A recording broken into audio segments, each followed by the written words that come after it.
Summer Shade, it's Miss Lindsey here. So today I want to share with you something really cool that I just learned about. It's called the Enneagram. My cousin's been telling me to get into this for a while now and read about it, but I was always really turned off because every time she talked about it, it just seemed like she was speaking in code. And it was like, am I ever going to figure this out? But it turns out it's not as hard as it may seem. So the Enneagram, as you'll see in this picture, is just this big circle with 9 different points around the circle. And they each represent a different personality type. And those personality types are based on different struggles that we have as human beings. So as we go through the different types, you might feel like, well, a couple of these relate to me or speak to me, but there should be one that really sticks out to you as like, oh yeah, that's totally me, like guilty as charged, right? And the whole idea of the Enneagram is that as children, while we're growing and maturing, we face different traumas in our lives. And these traumas cause us to make decisions to avoid the things that we're afraid of. And we also have this one goal that we're striving towards, something that we're trying to do or be. And that kind of creates this Enneagram, these 9 different personality types. So the best way to learn about these things isn't really to take a test, like, if you were to learn about Myers-Briggs, because the tests just take too long and oftentimes you have to pay for them. The best way to learn about them is just to read about them. So at the end of this video, I'll put a link to where you can get more information about the Enneagrams. But now I'm just going to kind of break it down as briefly as I can and give you a little snapshot of each of the different personality types. And maybe you'll find one that speaks to you. And I'll definitely point out which one that I am so you know. And you can share this with your friends and see which numbers they are too. And then you can all speak in this super cool code. So here it goes. So the first number on the Enneagram is known as the Reformer. I've got some notes here that I'm going to read from the Enneagram website. Again, I will link it at the comment section of this video so that you guys can go check it out. The Reformer is definitely the one that spoke most to me. And when I read through this, you're going to be like, yeah, that's totally Miss Lindsey. So they have a strong sense of right and wrong. They're always striving to improve things but are afraid of making mistakes. They're well organized and try to maintain high standards but can sometimes fall into being perfectionists or overly critical. So there's good and bad, as you'll see in each of these different descriptions. You're gonna hear some things about yourself that you're like, wow, that's awesome, I love being described that way. And then you're gonna hear some things where you're like, I wish I didn't have that character trait, but yeah, I guess if I'm being honest, that's me.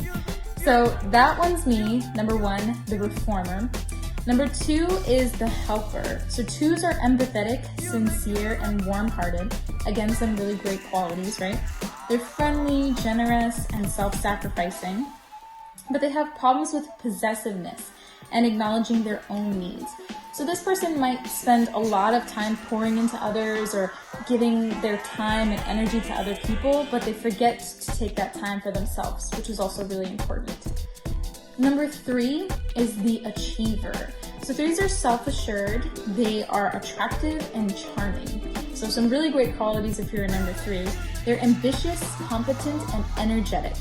And they are status conscious, which means they're aware of their place in a group, in a team, in society. And they're highly driven for advancement. So they're always striving to be better, which is a really great quality again. But they do have problems with workaholism and competitiveness. So workaholism, big word, just means that maybe you're spending a little too much time working. That can't be the only thing that defines you or the only thing that is driving you.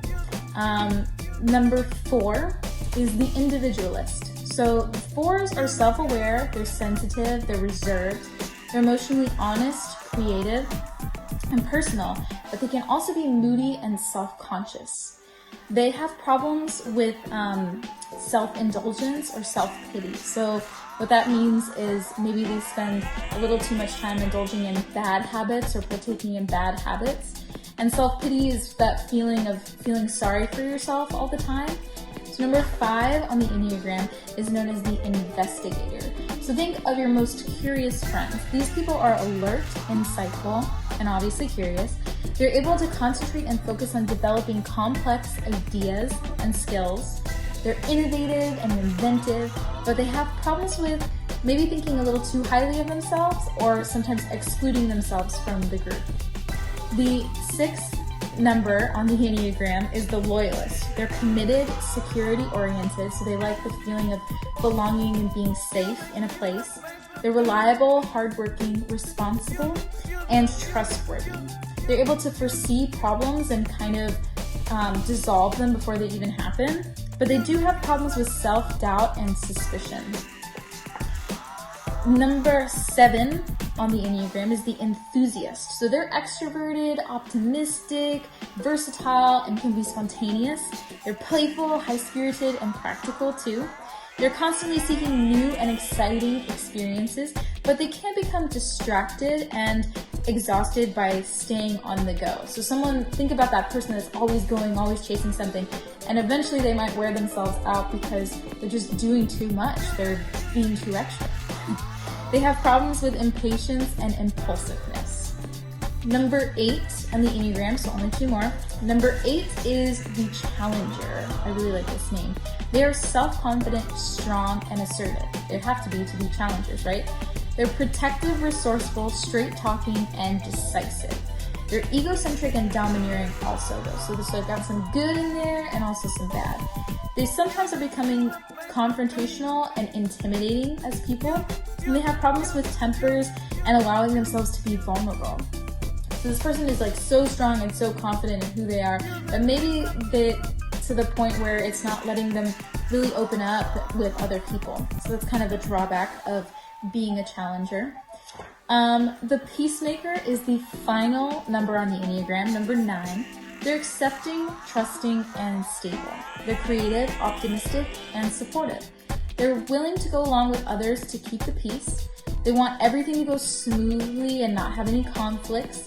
They typically have problems with inertia and stubbornness. So this is the person that's always trying to keep the peace, the mediator of your friends. The person who would rather kind of sacrifice what they want just to make everyone else happy. So those are the 9 different personality types. Thanks for watching. Remember to subscribe to our YouTube channel and follow us on all of our social media. See you next time.